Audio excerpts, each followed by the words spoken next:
triangle here on the edge of this corner that is right of way. Deb just pointed out you can kind of see an old street grid that travels through here. So in this spot, I'm going to talk about landscaping mostly. So one of the things that this whole project is rooted in is this concept of a gateway entrance to West Seattle that dates back to the work that Sharon mentioned from the 1990s and early 2000s. And part of that is this concept of a landscape center median, which on all of the plans and handouts that you have, you'll see runs down Fauntleroy and breaks at intersections in a couple of locations, but it's a unifying component of the project. So you'll have a treed median in the middle. On the sidewalks on the curb will be sort of like a standard curbside planting. It's about, I think, 3 feet wide. Between the curb and the sidewalk. It's about 5.5 feet. Or 5.5 feet, so that's utility and landscaping along the curb as well. And then at these corners, where we're getting a little bit of extra sidewalk space because we're teeing up the intersections, we're adding sort of like accent landscape plantings. And then this location in particular, where we're all standing now, is going to be a green stormwater infrastructure pocket to help handle runoff. Does that mean the city's going to clean up the contamination underneath? This is contaminated soil here because of the dry cleaner. I see. This whole corner's yeah. What is the city doing about the contamination?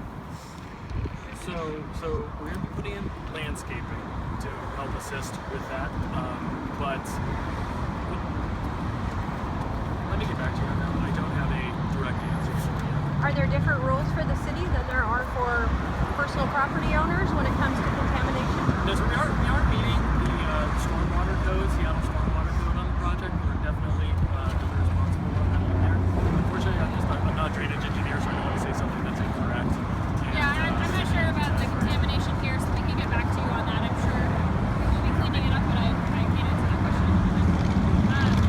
Any other questions about the boulevard here? So again, if we say that's the existing curb, and then there'll be landscape buffer, and then the sidewalk and bike lane up to here, can you kind of like point generally where those would be? Where the difference is between the line and that? So curb. It's roughly about a foot. Yeah, I know. So about here, where this signpost is, will be the edge of where the planting strip is. Great. And then another 6 feet, which is actually roughly about here, will be where the bikeway is.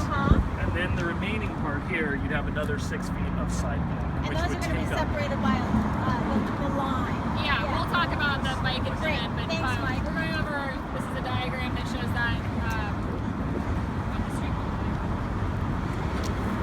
Any other questions? One more? So if that's the case, what happens to that pole? Because that pole's right in the middle of the bike lane. Yeah. We'll be moving a lot of the utilities to realign them with this